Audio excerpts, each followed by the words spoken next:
All right. Good morning, everybody. The Masters talking football live. To my right, my good friend Jim Hague, who a guy I was used to see in the Giants locker room. I would be very intimidated because he asked all the questions, and I was the new media guy. And then later, a few years later, we ended up sitting next to each other at Seton Hall games and became good friends. And did a show a couple years ago. Below me, my guy Howard SHATSKY, Shats, who we became real close friends the past couple of years, and former NFL agent, now representing some coaches. Guys, how you doing? Good to be here, Bobby. No question. Oh, always great during football season. Yes. Speaking of football season, so we're about 2 weeks in right now. So what are you guys' thoughts of the season so far? Who do you like? Who's been a disappointment? Jim, I'll start with you. Well, it's not hard to like the Buffalo Bills right now. They look dominant already. They look like a well-oiled machine already 2 weeks into the season. They did an absolute dismantling of my Rams on the Thursday night game, and then they come back and beat a very good Tennessee team 41-7. So they're the real. I think the Buffalo Bills right now are the team to beat. I'm not surprised that they are that good, but I am surprised that the way that they've dismantled their two opponents, and both of those opponents were playoff teams last year. So Buffalo, they're on a mission right now, and it's going to take a lot for some team to beat the Buffalo Bills this year going forward. As a disappointment, I would think I have to say the Cincinnati Bengals at 0-2. I don't think anybody could have predicted that. I thought that they would have built on their, on their momentum of going to the Super Bowl last year, and that has not been the case. They've struggled to an 0-2 record, and now they're going to have to scrape and claw to get themselves back into a playoff race. So those would be my major. The team that I'm very impressed with is the Buffalo Bills. The team that's a disappointment is the Cincinnati Bengals. All right, Howard, what do you think so far? I got to lead with a little personal college football. The Tulane Green Wave, 3-0 now, 14-point underdogs last week to a Power 5 Kansas State school. Beat them outright. Looking good against. We got Southern Miss this week. We'll see what happens. The Giants are 2-0. Looks like Saquon is back. He's healthy. If they only had a quarterback. Ooh. Quarterback. Ooh. Yeah, I'm kind of with you. Unless Dayball is holding back on us, and maybe Monday night we'll see a coronation of the new Daniel Jones. He really hasn't shown much. I'd like to see a lot more targets to Kadarius Toney. I think without question he should be wide receiver 1. Right now, to me, we have no more than a game manager back there. Hopefully Saquon keeps gashing for 7-8 yards a time up the middle and occasionally popping a big one for us. But the Giants are looking good. The Jets had an unbelievable comeback. Last week, another unbelievable comeback in the Ravens game. My 2 picks of the week, which I'll have picks for you guys every week. Last week, I gave out, not here, but on another platform, I had the Cowboys under, and I had the Miami Dolphins. So it was a 2-0 week. Let's talk about the game a little bit tonight. I don't think you can pass up Pittsburgh taking 4.5 points. The key there is 4.5 because 4 is a key number. So tonight's game, let's roll with the Steelers. Jim, any thoughts on tonight's game?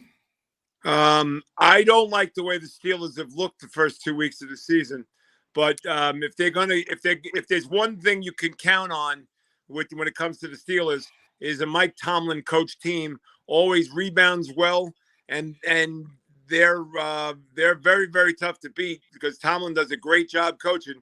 He's never had a losing season, and I doubt highly it's going to start this year. I am one of those that believes in Mitchell Trubisky that he could actually control the Pittsburgh offense. They got Najee Harris still, who's a stud. But I'm a firm believer in Mike Tomlin. I think he's perhaps the most underrated coach in the history of the sport. He never gets the credit for what credit is due, but just look at his track record. And every year you look it up, 10 wins, 11 wins, 9 wins. And you have to say to yourself, how in the world could he do it? I mean, he won 10 games last year with a statue at quarterback. So I gotta like, even though losing TJ Watt is a big loss to that defense, I still think that the Steelers have a lot to offer, and I think that they win. However, the people in Las Vegas know more than and I don't mean the Raiders. I mean the odds makers. No, they must know more than what I do, because they've made that game a 4.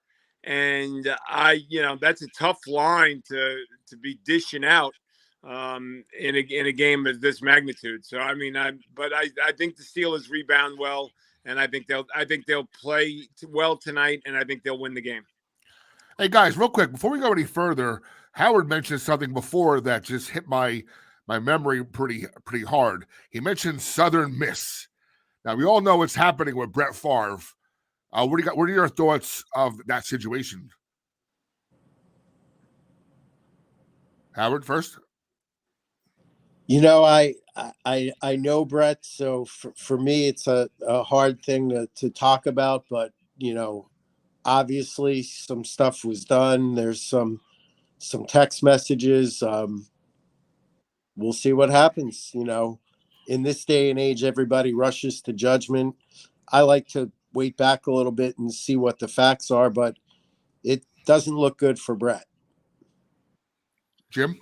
Well, Brett Favre has had a history in his career of opening up mouth and inserting foot, and I think that's the case here. Does he have anything that substantiates what he's claiming?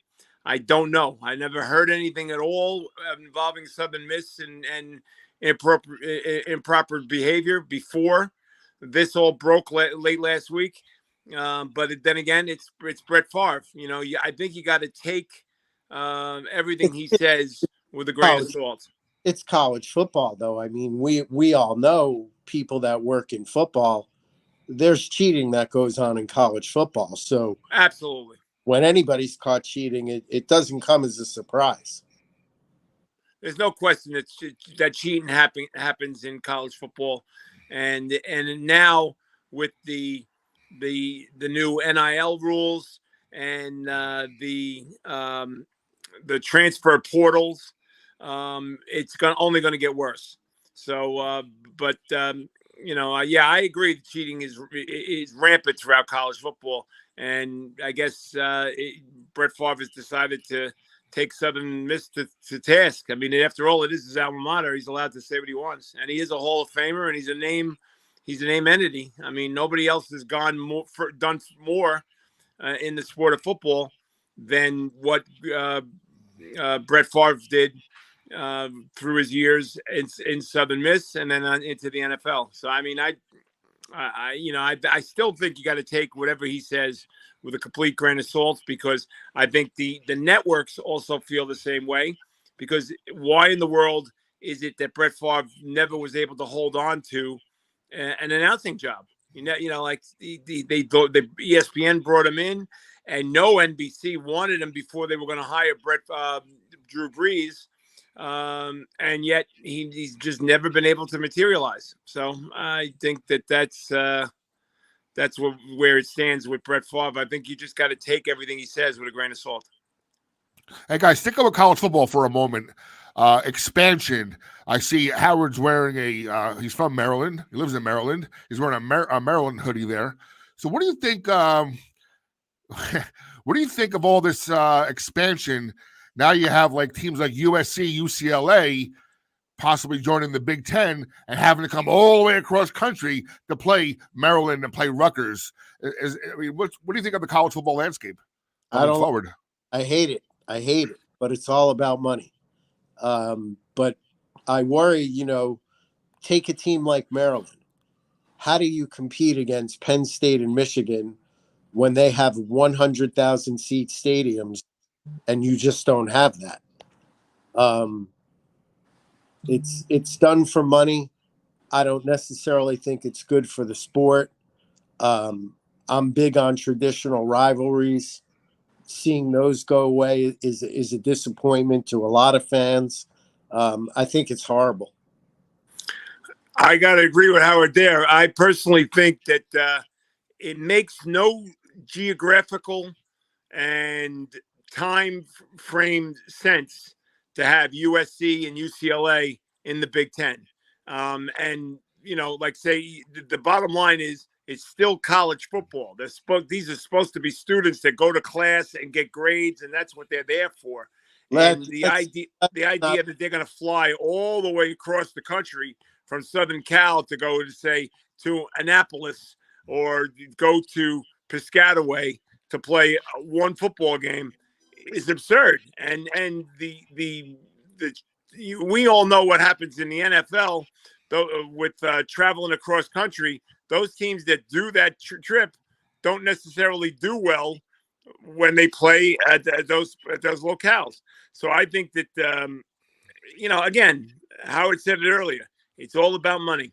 And sure enough, if they're going to throw, 30-40 million dollars at your feet at a clip, then you know what? You got to look at it. And sure enough, that's what USC and UCLA are going to do.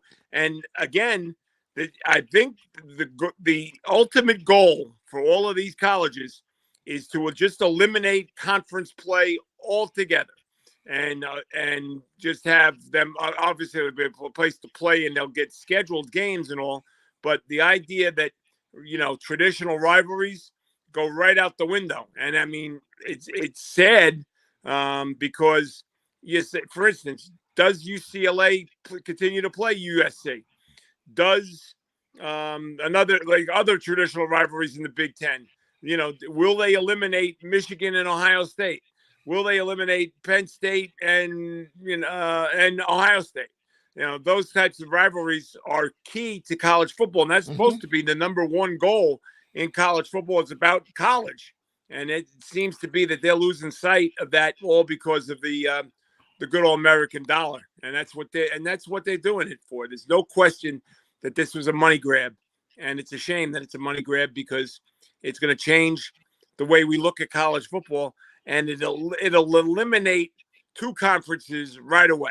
You could just kiss the Big 12 goodbye, and you could kiss the Pac-12 goodbye. Those conferences are now history, and the only ones that are going to continue to move on are the Big Ten and the SEC, and those big power conferences are going to survive, obviously, but it's going to be the smaller conferences are going to get just destroyed by this money grab. I know it's funny, guys. NFL teams have a hard time going from the West Coast to the East Coast and playing. These are professionals getting paid millions of dollars. So can you imagine college kids, like you said, try to have them do the same thing and carry a whole workload of college classes to accomplish as well? I think it's personally impossible for them to be able to. I mean, for them to be able to get on a plane and travel 5 hours, even though it's going to probably be on a charter, to travel 5 hours to go all the way clear across the country. I kind of think that they got to have to do something. Either have one or two academic advisors / tutors that are on the plane with the team and instruct the kids as they move forward, or they have like say Zoom classes that they're going to be able to have to take while they're in their respective hotels. Something's got to be done because you can't travel on a Thursday for a Saturday noon kickoff all the way across the country, because you guess what? No matter how good you are, you're not going to win. I'm going to solve that problem for you guys. Since we took this student out of student athlete a long time ago, here's what I'm in favor of. Pay him. Let's not even pretend anymore. Let's not make them go to class. The ones that want to go to class and graduate, they can go to class. The ones that just want to play football, just let them play football. Since they get paid now, I now consider them to be professionals. They have the same rights as everybody else now, which they should. If they want to leave, they can go right in the transfer portal. It does make the coaches' jobs a lot harder. They feel like they constantly have to re-recruit their own players, which is tough. But, if a coach can leave, the kids should be able to leave too. So let's just call it what it is. Let's take the classroom element out of it completely. Yeah, but what is the goal? Not every single kid in college football is going to be able to become, quote, a professional. They're just playing. Less than A lot of kids, one, especially at the lower levels, are going to college to get a degree. That's less why they're than, there. Go less ahead, than Howard. I'm sorry. half of 1% of them will ever play in the NFL, Right. which is why I say they should go to class. But since a lot of them don't go to class and aren't there for class, we can try and educate them if we want. But at the end of the day, since this is about money and some of them are there just for football, there should be no problem. Some of the kids, it would actually help if they can't meet the academic standards, but they're a good enough player. Let them play football and have a chance to go on to the NFL. Because what people don't realize is grades can keep you from playing college football.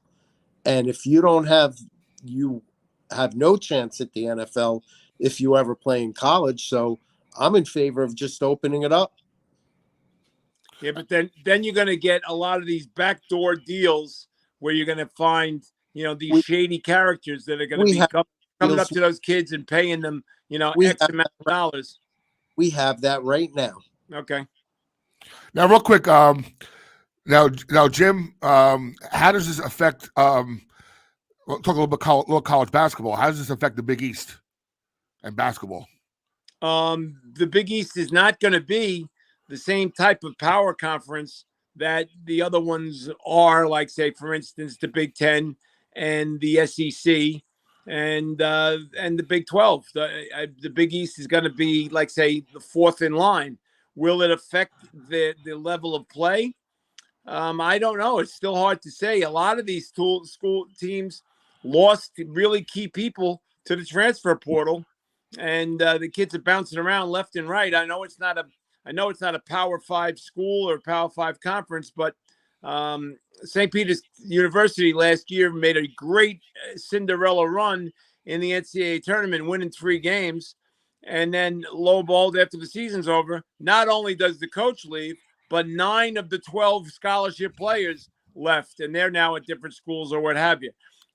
So I mean, it's really sad what it's going to do, especially to the Big East, because they're not a mid-level team conference. They're better than a mid-level, but can they compete with the big boys like the Big Ten and the SEC? I don't think so. So it's going to be very interesting to see what transpires going forward with the Big East conference in terms of all the money that's being floating around. And Shats, good luck with Kevin Willard. I was never a big fan. So good luck with him in Maryland. No, I agree with Jim. I think the Big East is done. It's a shame. I grew up a Big East fan, being from New Jersey. They used to be a tremendous conference. Their basketball games were something everybody looked forward to, but they're not going to be able to compete. Not at all.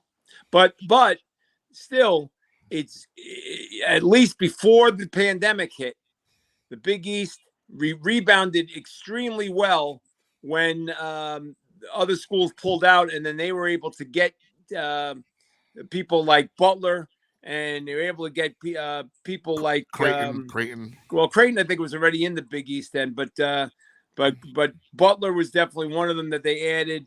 I think offhand, but they added schools that just enhanced the Big East, and now, lo and behold, who's back?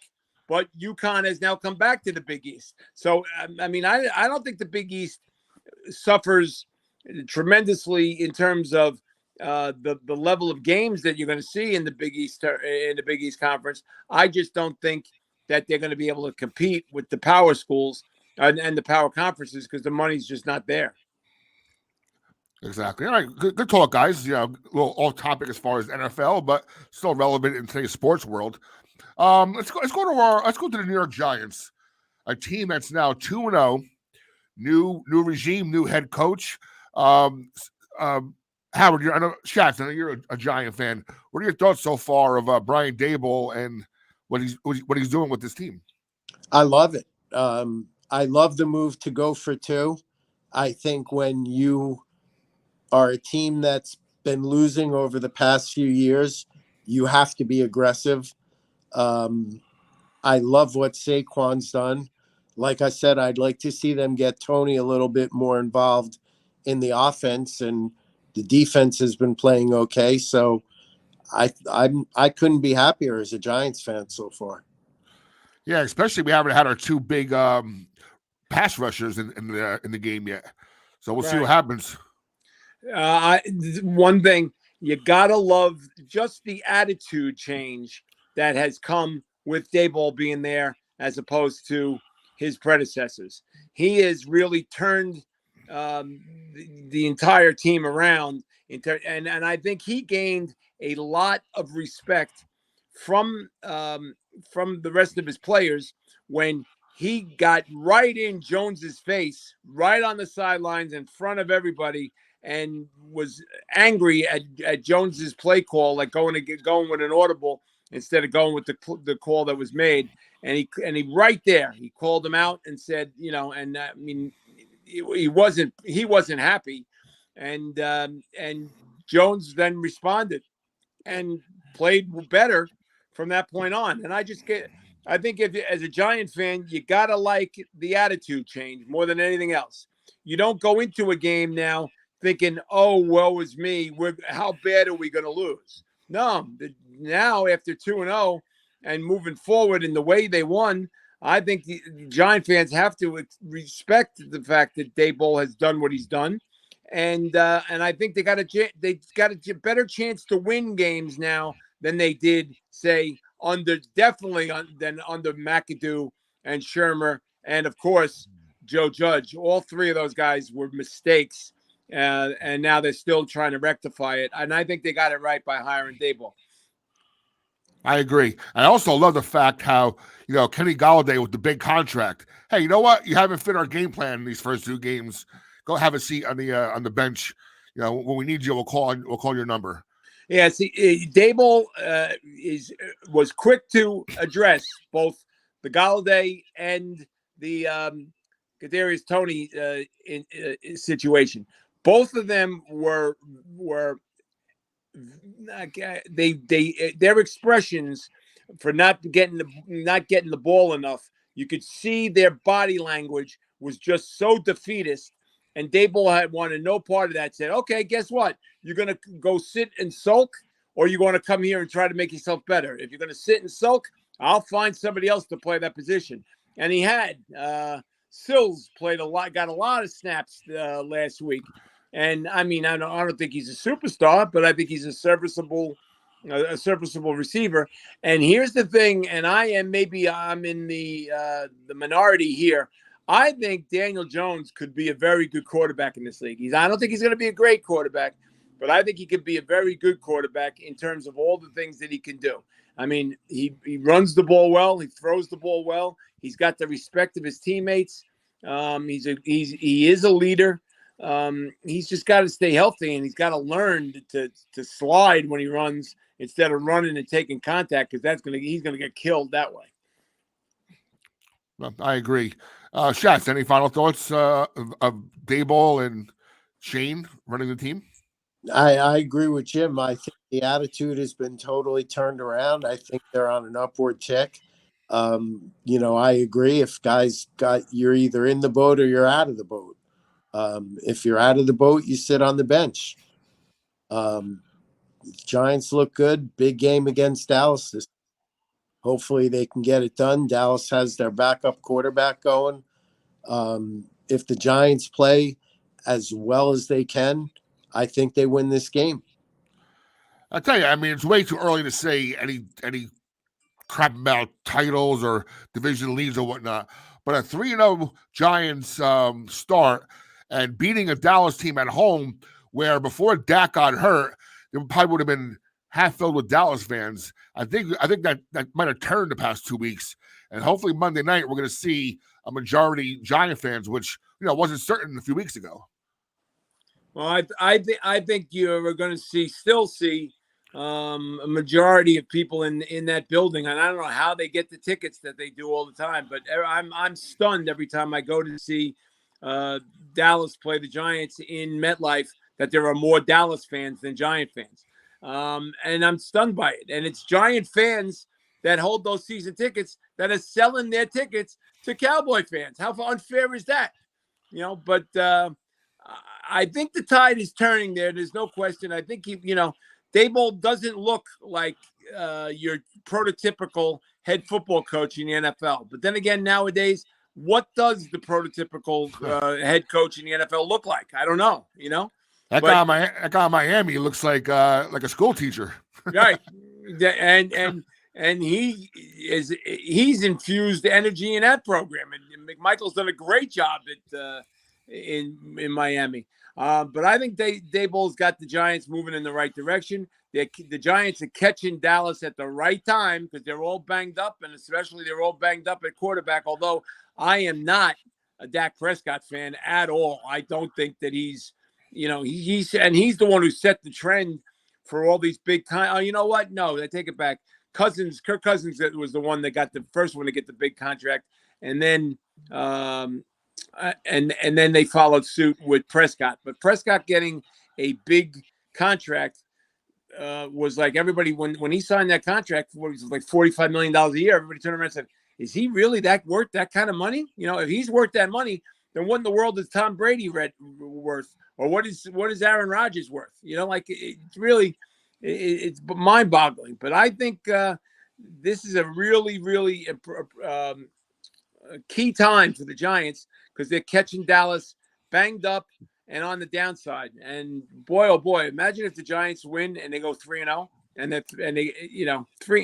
3-0. I don't think anybody could have dreamt that could have happened. But it's not a pipe dream anymore. It's reality. It can happen. No, exactly. Let's go around the horn a little bit around some of the NFL teams. You mentioned Miami.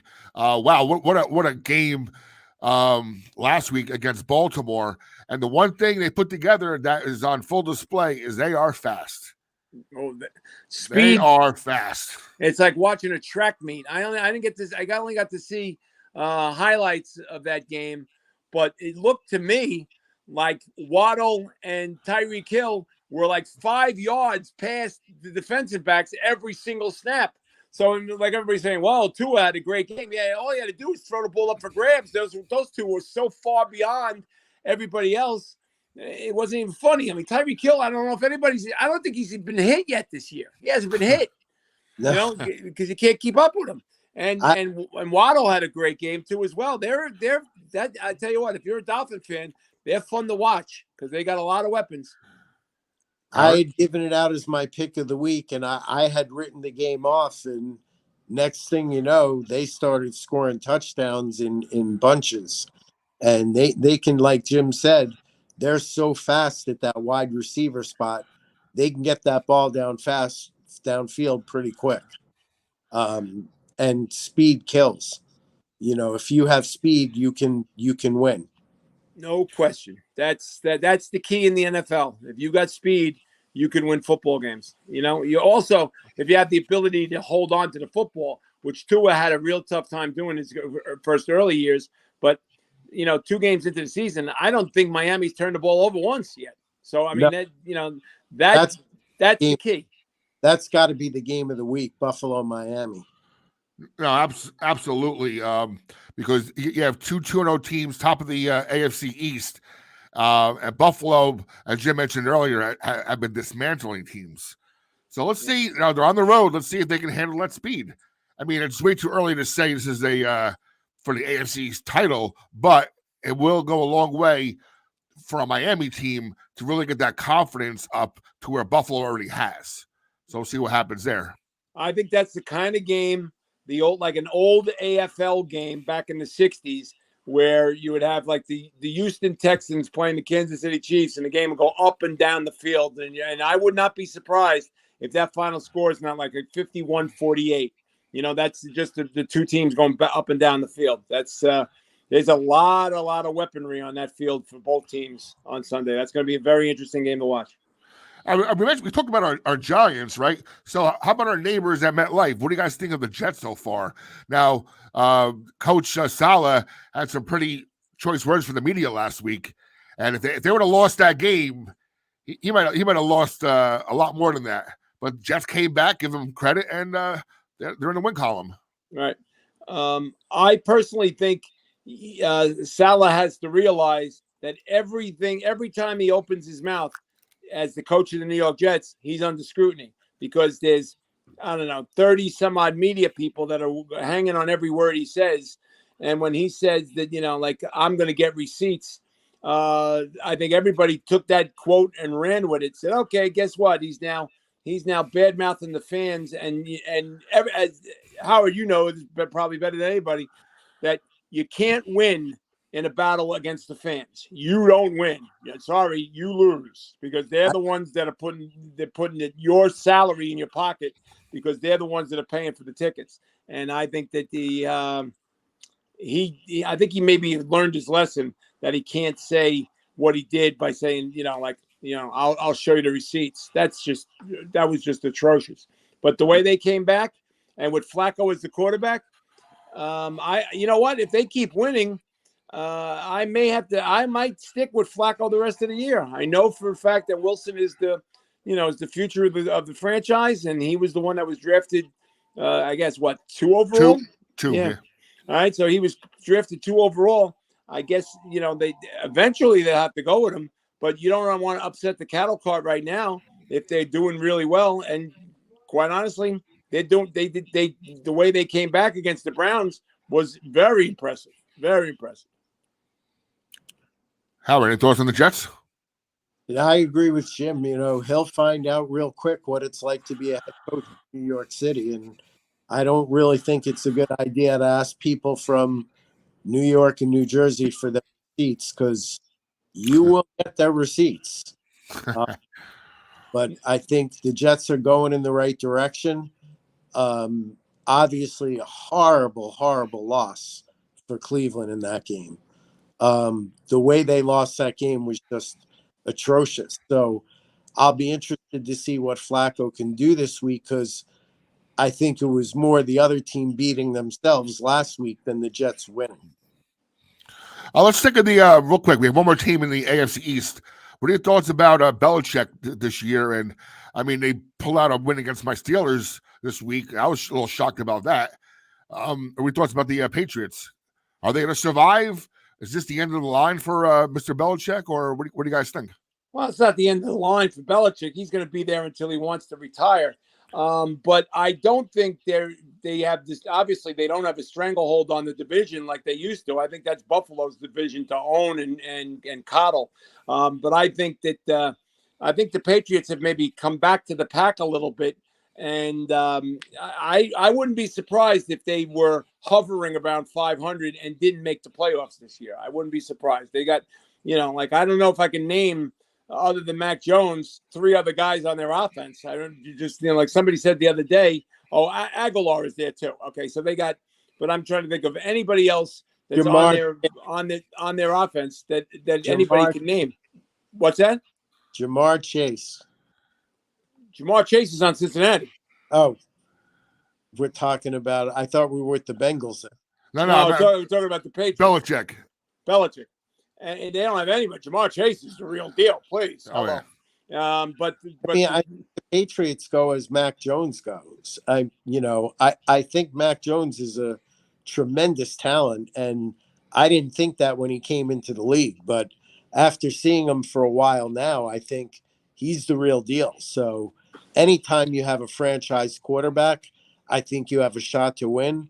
But like Jim said, their other talent is now middle of the road. I agree. Mr. Brady's having a slow start this year, it seems, compared to his usual lofty stats. Any thoughts on what's happening in Tampa Bay? Is his personal life going to get in the way this year? Could that It really already happen? has. Already It already has, has gotten away. They're not playing up to snuff, and I think Arians, something happened there. Something happened there that we don't know about. Now, why in the world would that man leave after they came so close last year to making it 2 in a row? Then why in the world would he then leave now? And he never mentioned the word about his health. If it is health related, well, then you know what? That's his own prerogative, and I hope he's doing okay. But if this was done by, like, say, a power struggle, then lo and behold, who do they hire as the head coach? Todd Bowles. Well, we all know how wonderful he was as the head coach of the Jets. And Brady having the problems with his wife and the wife moving out, that can't help the situations. And he is 45 years old.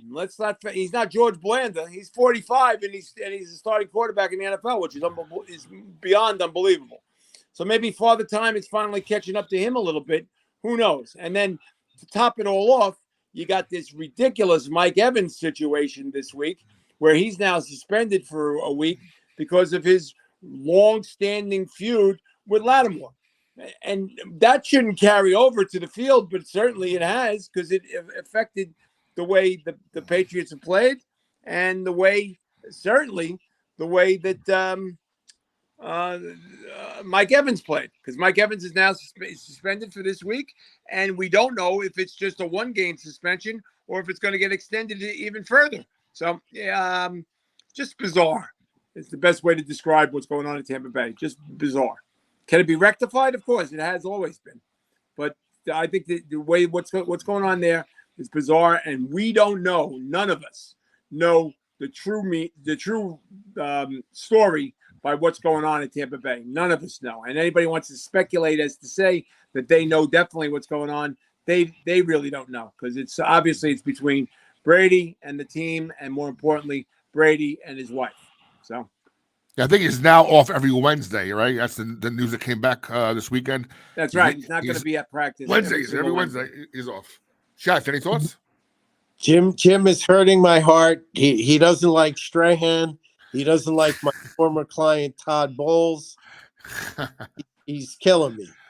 But Tampa Bay, as long as you have Tom Brady at the quarterback position, I think you'll be all right.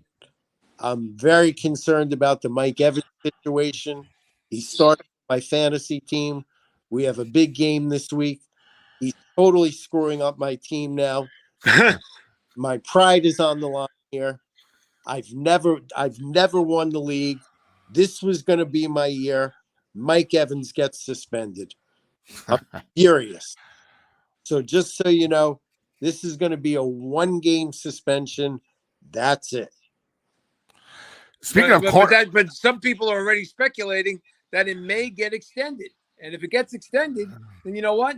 That hurts the Patriots. It hurts the Patriots. I'm stupid me. It hurts the Bucs tremendously, because Godwin's not 100% yet. I think they don't have Gronkowski there anymore.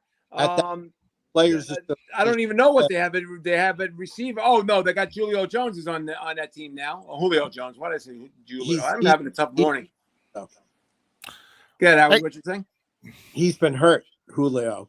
Okay. So what'll happen is, if they try to extend it more than 1 game, the union will step in and file a grievance. Okay. Well, and you know what? All these injuries to wide receivers.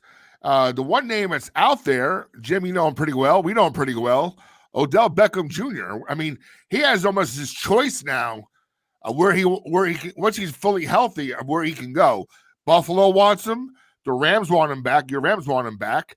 There's even talk about the Giants maybe having a that'll reunion. Never happen. Never happen. Speculation. No. As long as John Mara is the owner of the Giants, Odell Beckham is not coming back to the Giants. And I don't know if you're aware of what happened there. And I was privy to it, because I was there the whole week that this transpired. This is when he got the extension from the Giants 5 years, $95 million, far and beyond more money than anybody else on that franchise had ever received, more than Eli Manning. So he just got that contract. The ink was not dry on the contract that was signed. And then lo and behold, he gives that interview to Esquire magazine, and in it he says that there are two teams that he wanted, quote, wanted to be traded to, either the Cleveland Browns or the San Francisco 49ers. John Mara got wind of that article, walked into Gettleman's office, put that article on his office, and said, trade him now. That was it, because he showed no loyalty whatsoever to the Giants for giving him that at that time lofty contract, 5 years, $95 million. So that lo and behold, then Gettleman's hands were tied. They traded him to the Browns. They certainly did not get fair trade value for him at all.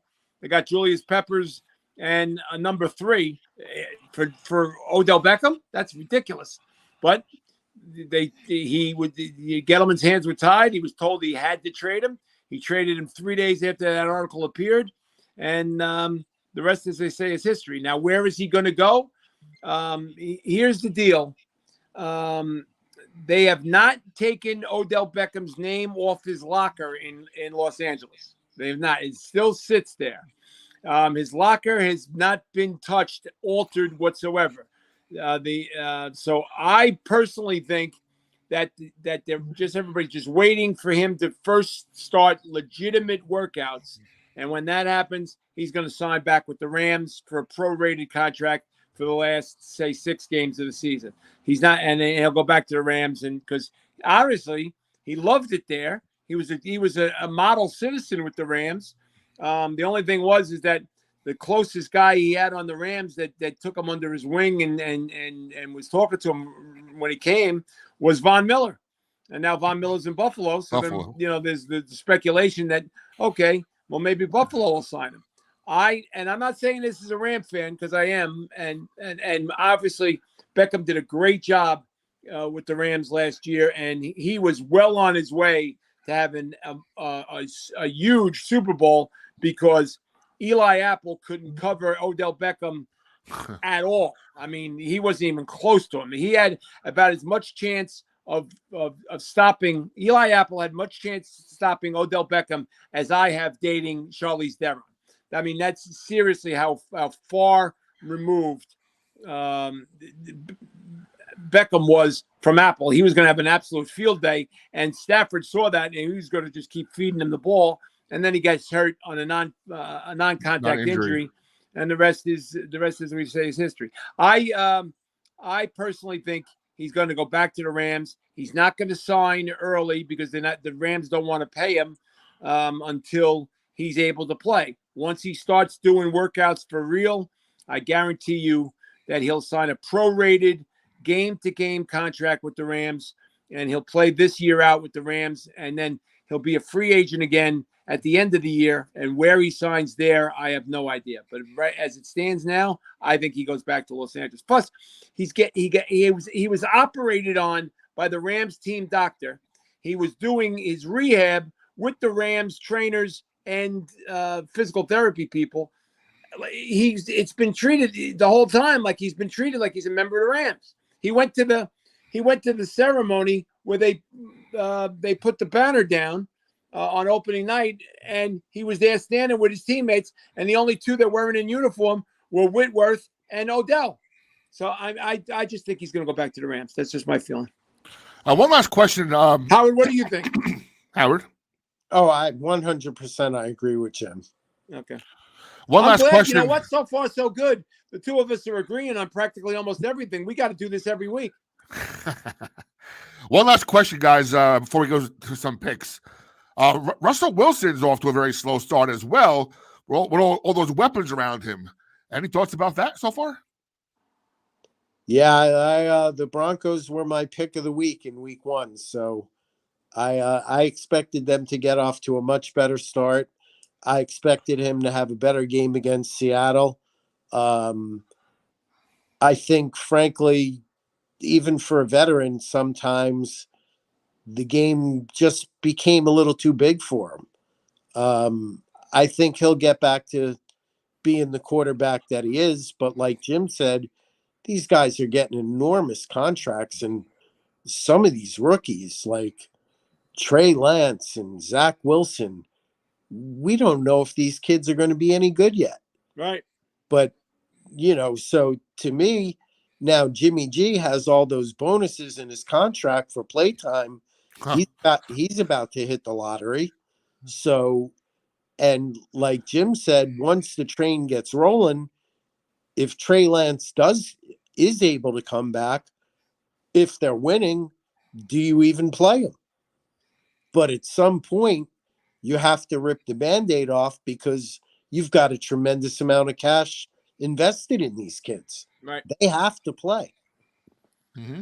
Well, in the case of Trey Lance, he's done for the year. He had total ACL, so he's not coming back this year. That's Jimmy G's team to run at least for this year. Right. But do you bring it back? Whether or not Trey comes back, I mean, no one knows yet at all. And I don't care. Even in North Dakota State, nobody knows what in the world Trey Lance is. They don't know. He's a physical specimen who can run like the wind and throws the ball 85 yards in the air. But nobody knows if he's willing to be what kind of a quarterback he could be in the NFL because he hasn't played.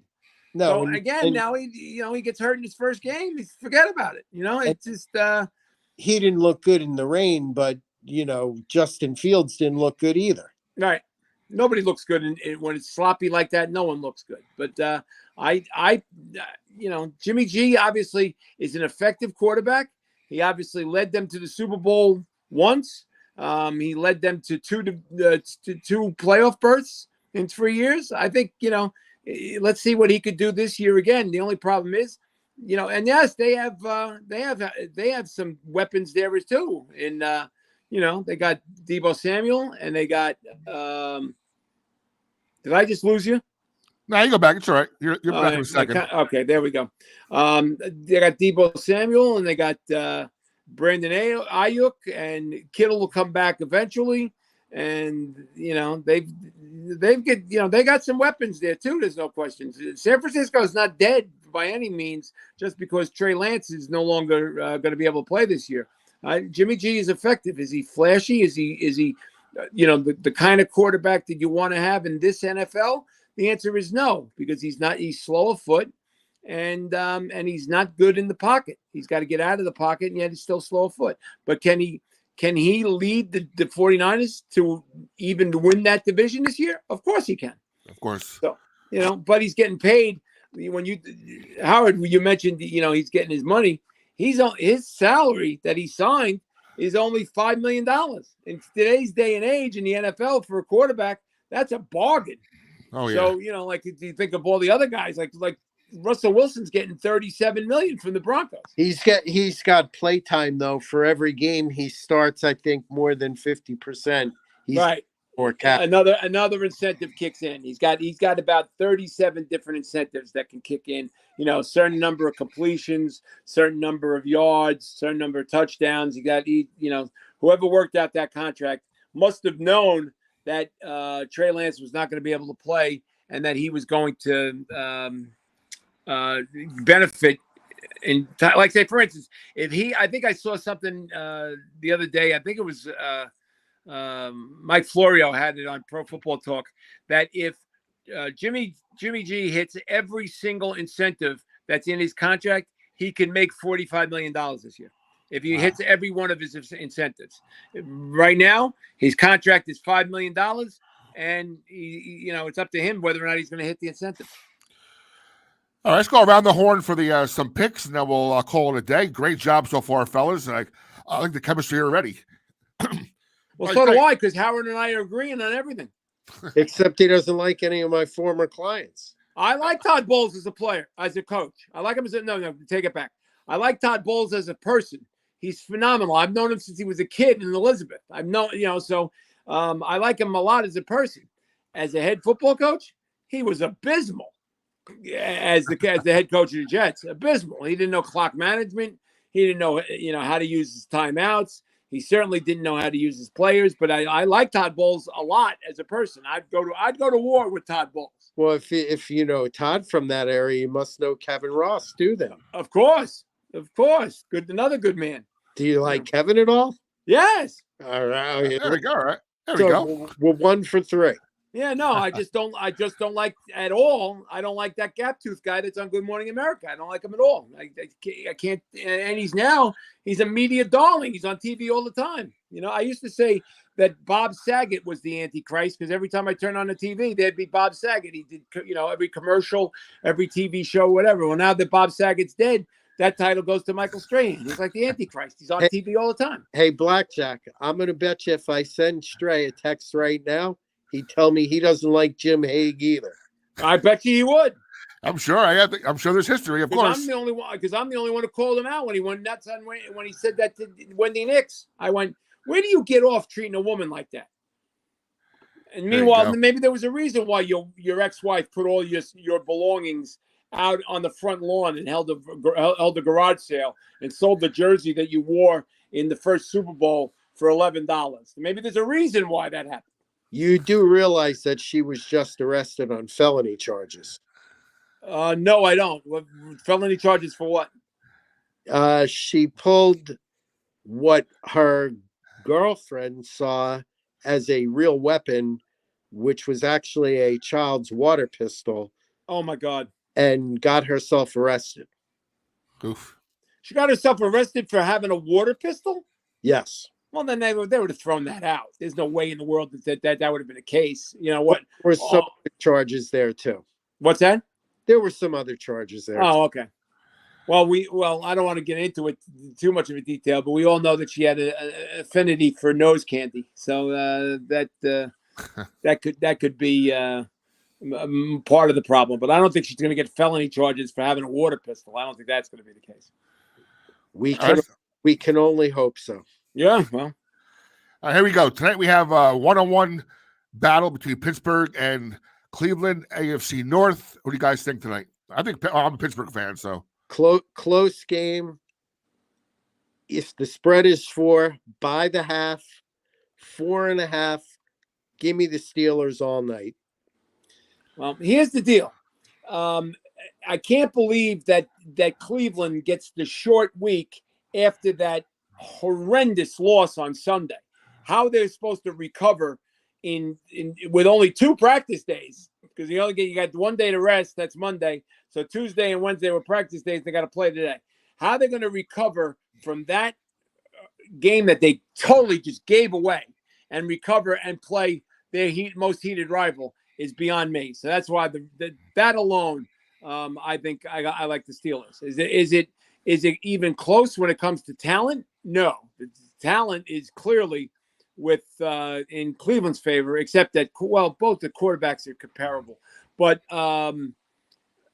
in terms of the emotional letdown that comes with that kind of a loss, you can't recover from that quick. So, that's why I like Pittsburgh tonight. KC at Indianapolis. KC can really bury the Colts. Colts will win. If they lose this game, they'll be 0-3, right? Yes. I believe. And KC will be 3-0. What's the spread on that game, Blackjack? I don't have spreads. I just have the. Hold on. I'm not a spreads guy, so. Dude, that's what really matters. Good teams win. Great teams cover.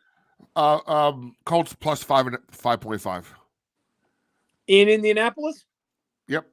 Wow, that's a lot. That's a lot of points to give to a what should be a good team at home.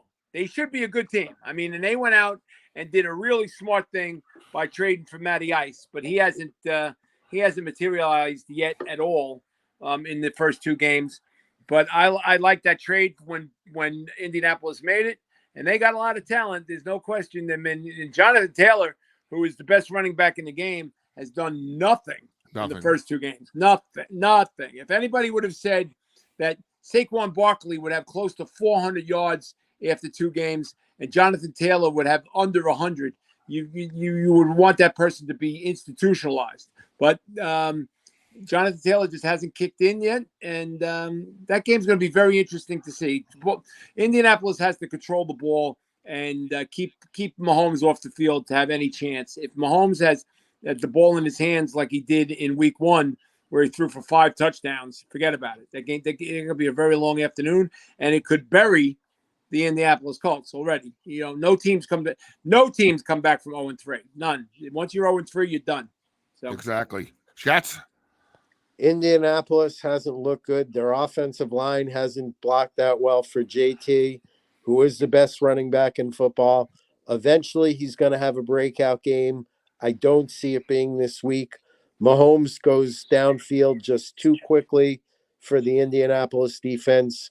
Give me the Chiefs minus the points. All right, Baltimore at New England, a pair of one-on-one teams. Personally, for me, New England wins. Pittsburgh wins. We got a bit of advantage. I think Baltimore is the best team in the AFC North. I mean, on paper, but we'll see what happens. Again, how they recover from Miami's comeback last week. Well, in my mind, Baltimore's the better team. And they also have Lamar Jackson, who, when the ball's in his hands, anything can happen. But they're a weird team to figure out. I mean, I know it's only 2 games into the season, but they're a weird team to figure out what's going on with them, except for the fact that they have Lamar Jackson and they have no running attack. They have no rushing. So if your quarterback is your leading rusher, and he was in both of the games so far this year, that's not a good sign. That's a sign that's either your team is your pass protection is not good enough, or because there's no way in the world he's calling his own number so that he can run the ball 17 times. No way. He's running 17 times because he's running out of the pocket because the pocket collapses. And eventually that, like it always says, it can come back to hurt you. It hurt him last year. He got hurt and he missed the last 6 games of the season. But I still think the best player on the field is Lamar Jackson. I'll take the Ravens. Shats. I'm going to take the Ravens too, just because of Lamar Jackson. By the way, one final thought on this game. I've heard and read more than one occasions so far, Lamar Jackson to the Giants next year, if he doesn't sign with Baltimore. I'm ready. We have $80 million in cap space next year. Yeah. Well, we can ask Lamar Jackson's agent. We could talk to Lamar Jackson's agent and see whether or not he's going to take a big contract from the Giants. And who's Lamar Jackson's agent? Himself. Oh yeah, it's Lamar Jackson. So he's one of the only people in professional sports that represents himself. I mean, I think like the 6th reliever on the Los Angeles Dodgers has an agent, and yet one of the best quarterbacks in the game does not. It's very strange. So does Kyrie Irving, has his mother-in-law, right? Yeah, no. Then again, wow. Saints at Panthers. 1-1 versus 0-2. Saints have a chance to bury the Panthers, right? 0-3 is a possible road to climb to get anywhere in the NFL. So Saints, I think Winston's a little banged up. He has some broken vertebrae in his back, I believe. So we'll see what happens there. Yeah. So is he starting this week, or is there going to be Taysom Hill? I don't know. All I heard was that they were saying his bad performance in week 2 was because of the back, but who knows? Wow. Well, I think right now, if Baker Mayfield had his druthers, he would not have requested the trade to get out of Cleveland, because I think he would have been the starting quarterback over Jacoby Brissett.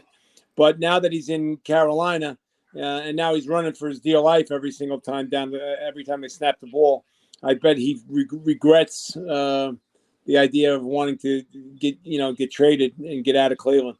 And if let's put it this way, if Winston plays, then, and also too, not only Winston, if Alvin Kamara plays, I haven't heard whether or not he's healthy enough to play yet. Exactly. All right. So if they have both, if Winston and Alvin Kamara are healthy, then I think the Saints are the team to pick. If not, then I guess I'd go reluctantly. I'd go with Carolina. By the way, his backup is Andy Dalton, so keep that in mind. Shats? Ginger. I can't back Carolina. They're just abysmal. I feel bad for Christian McCaffrey. He's a tremendous talent, but they just don't have anybody around them. Healthy or not, I like the Saints to get it done. All right, next game could be the best game of the day to take a nap to. Texans at the Bears. The over-under is 40. That just shows you how little confidence they have in any offense in this game. I just want to say one thing about that game. Ew. Exactly. Who the hell cares? I don't like either team. I'm gonna go with the under 40. Exactly. I'm gonna avoid even thinking about that game whatsoever. Nothing. Zero. All right, from Except worst for game. the fact that I don't know what in the world Chicago's thinking. They got a very talented receiver in Mooney, and he has not touched the ball in zero in the first 2 weeks. And he is, if you saw him play last year, he is dynamite. And I don't know what to think about the Chicago Bears. I really don't. I have no idea. But I just know one thing's for sure: you won't catch me watching that game at all. By default, I'll take the Bears. By default, though. All right, we lost shots for a second there. When he gets back, we'll put him on. We go from the worst game of the week to the best game of the week. Bills at Dolphins. What a great game that is. And he's back. Bills at Dolphins, Shats. Welcome back, Howard. I go check the line there since he's not giving me the spreads. 2.5, minus 2.5. But no, Buffalo's giving 6. Yes. So Buffalo is giving Miami 6 points. This is a very tough game to call. Buffalo, that game's in Miami, right? Yes. Buffalo has just looked so good, but giving 6 points on the road to a hot Tua with those kind of weapons, I got to go with the Dolphins. Same here. I think that's a 3-point game. I think it's, and like I said before, I think that's going to be like watching human pinball, because I think that game's going to go back up and down, back up, bing, bing, bing, bing, bing, bing, bing, back and forth, up and down the field. But I think Tua has shown after 2 weeks that he can keep that game close. So I would think that I would take the Dolphins and the points at home. If I was going to back the Bills, I'd take the Bills, but just for the first half. Oh, okay. Good point. Speaking of human pinball, our next game. Hold on. I lost that one. Our next game, Lions at Vikings. Vikings favored by 6. But Detroit is starting to show a little something that they're not the same old Lions. What do you guys think? They still stink. And I also got really into Hard Knocks watching my boy Dan Campbell now act as a head coach, but I don't know. I don't know if that transpires to victories, especially moving forward. This is one they got to win. I mean, it's a must win already for the Lions. Yeah, both teams are 1-1, by the way. Yeah. Like I said, Vikings favored by 6. Justin Jefferson, 2 touchdowns. The Vikings cover the number. Take Minnesota. All right. Bengals at Jets. Again, I used to work at Giant Stadium back in the day, a souvenir vendor. So this is the rare weekend where if you're a vendor at MetLife Stadium, you're working Sunday and Monday this week. It's a double paycheck. Not bad. Yeah. So you got Bengals at Jets. Again, Bengals 0-2. Probably one of the most disappointing teams in the NFL, like I mentioned earlier in the broadcast. Again, they lose this game. They're 0-3. They're done. Done. Absolutely. Stick a fork in them. They're done if they lose. And they're giving Jets 6 on the road. I still think the Bengals have more talent than the Jets. I like the Jets. I like the direction that they're going in. I'm surprised with how well Flacco has played over the first 2 weeks. I still think that the most talented offensive player on that field is Breece Hall. He's got to touch the ball 15 times a game for the Jets to be successful, because if he's got the ball in his hands, he can do wonderful things. They got to steal and getting him in the second round. I couldn't believe that the Jets got him. And Michael Carter, don't get me wrong, is not a bad back either, but he's not an every down back either. So, I mean, I think I got to take the Bengals. and lay the points. I just think they got more talent. Jamar Chase. Ooh, what a great matchup that is. Jamar Chase against Sauce Gardner. Wow. What a matchup that is. Shats. I'll take the Bengals. Burrow, Chase, backs against the wall. Bengals will get it done. All right. Again, a lot of 1 o'clock games this week. The 0-2 versus 0-2, Vegas at Tennessee. Another big disappointment, speaking of running backs, Derrick Henry, right? He hasn't done much this year. Yeah, well, a lot of that has to do with the fact that they've been behind quick in both of their games. So if that's the case, then you can't run the ball. Then if you're going to try to come back, you got to throw it. Raiders given 2 points on the road.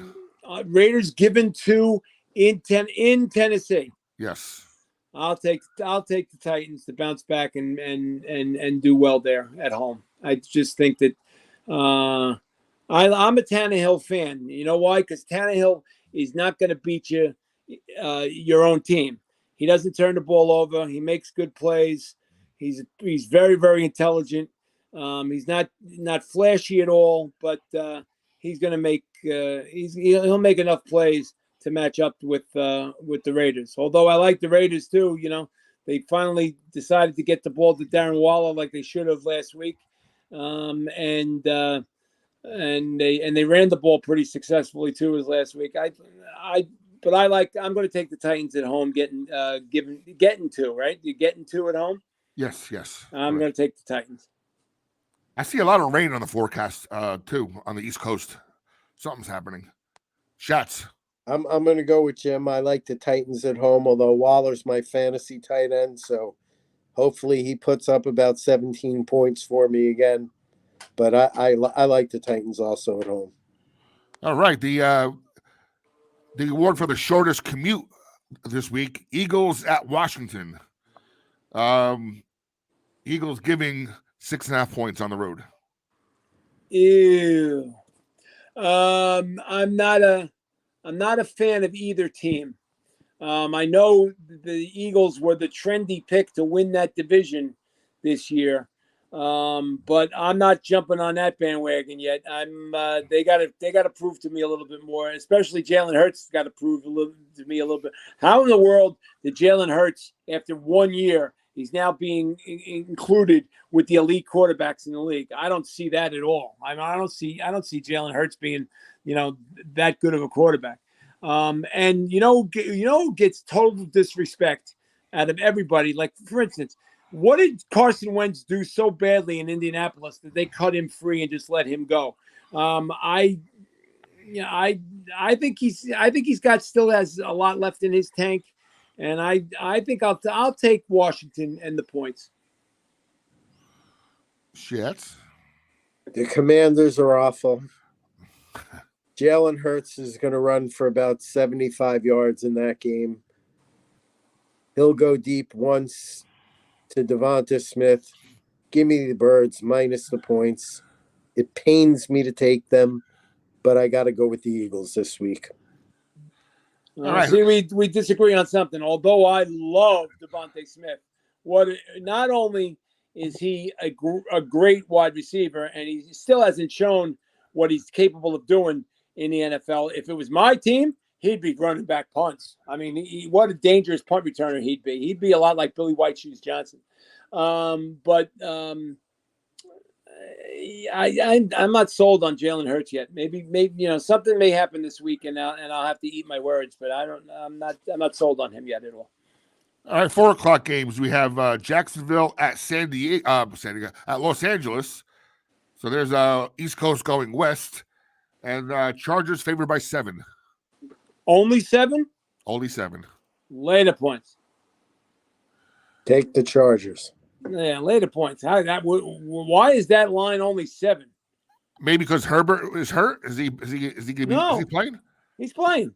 He's playing. Okay. Yeah. Why is that line only 7 points? That bothers me tremendously. That's a double-digit game if there ever has been one.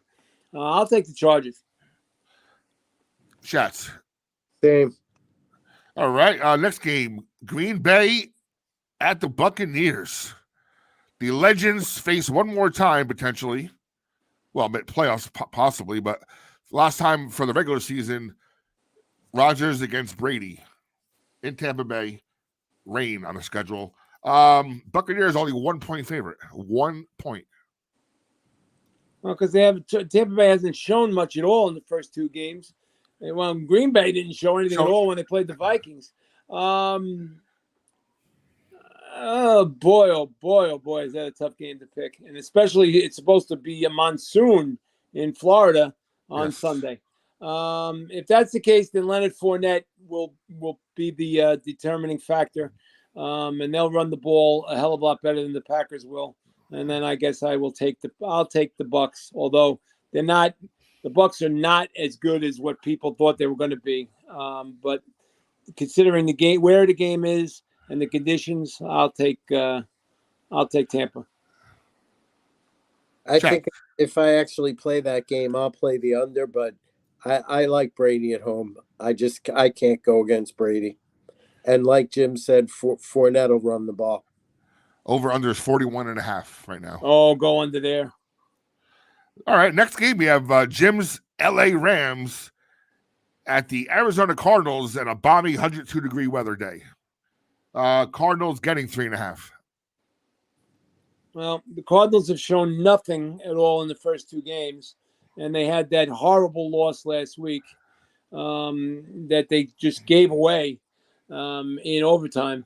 But I think the Rams righted their ship a little bit, although, giving up 17 points in the last 4 minutes to Atlanta is not a good sign. But of course I'm going to pick the Rams. What am I going to go against my team? But I think the Rams are a better team than Arizona, and the Rams are the ones that knocked Kyler Murray from the elite down to mortal last year, and he hasn't recovered since. The playoff game last year was just a horrible performance, and he really hasn't done much in the first two games either. So I'll take the Rams. Chefs. I'd take the Rams also, but I recommend a little insurance here. Pay the extra juice, buy the half down to a field goal. I wouldn't lay the half. With the half, I have to go the other way, but -3, I'm taking the Rams.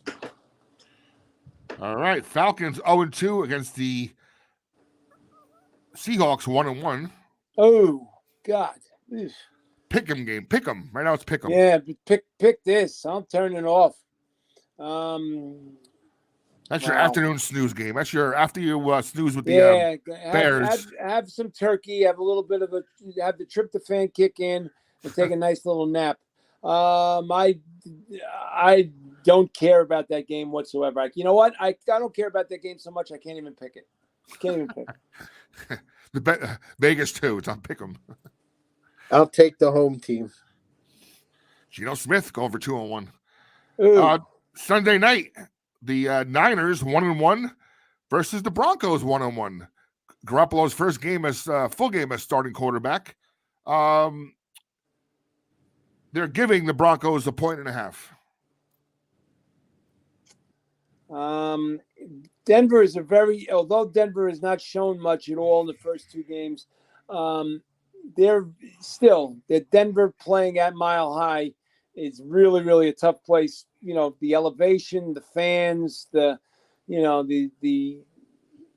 atmosphere. It's really tough for a team to come in and get there and get a W.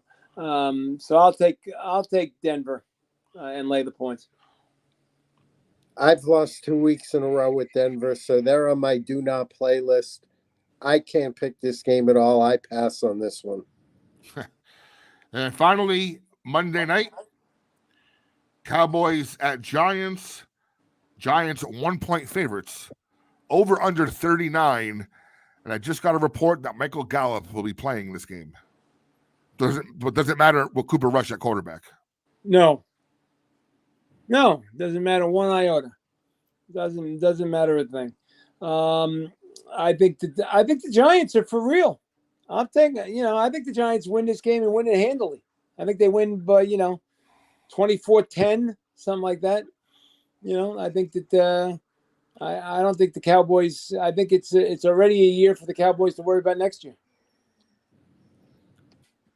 Shats. I'm a homer. Saquon goes for 150. Giants win by at least 7. Saquon goes for 150 rushing or total? Total. Okay. Then I'll see that too. I think he's going for 150 total. 150 rushing, that's asking a lot. That's a lot, yeah, these days, right? They won't feed him that much. All right, guys. That's I think a great first week. I love the chemistry. I love the banter. Talking Football Live, the Masters edition, first episode. Any final thoughts going into the weekend, guys? Well, any sport. You want to talk Judge? You want to talk Mets? Anything? Well, I got to, as a diehard Met fan, I just hope that we got to keep winning because one game, we blew a golden opportunity yesterday to get a little distance and lost that game, and now it's still at 1. I want it to be at least 2 by the time they play each other for those final 3 games. So in this way, the Braves have to sweep us to go past us in the standings. And it's going to be really hard to sweep the Mets with DeGrom and Scherzer at their peak performances right now. So I just got to hope the Mets keep winning.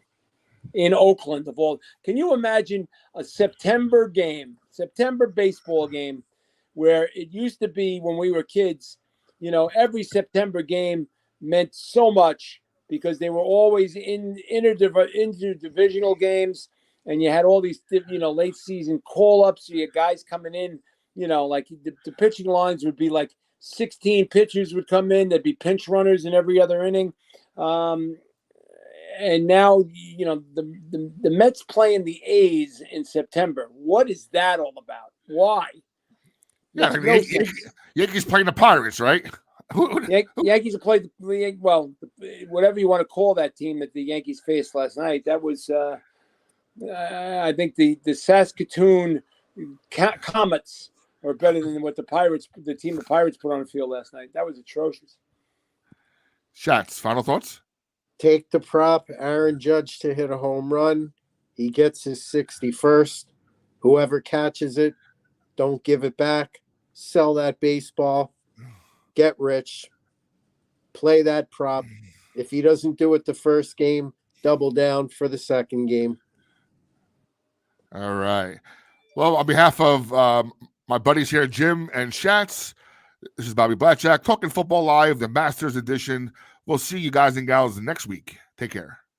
Thank you.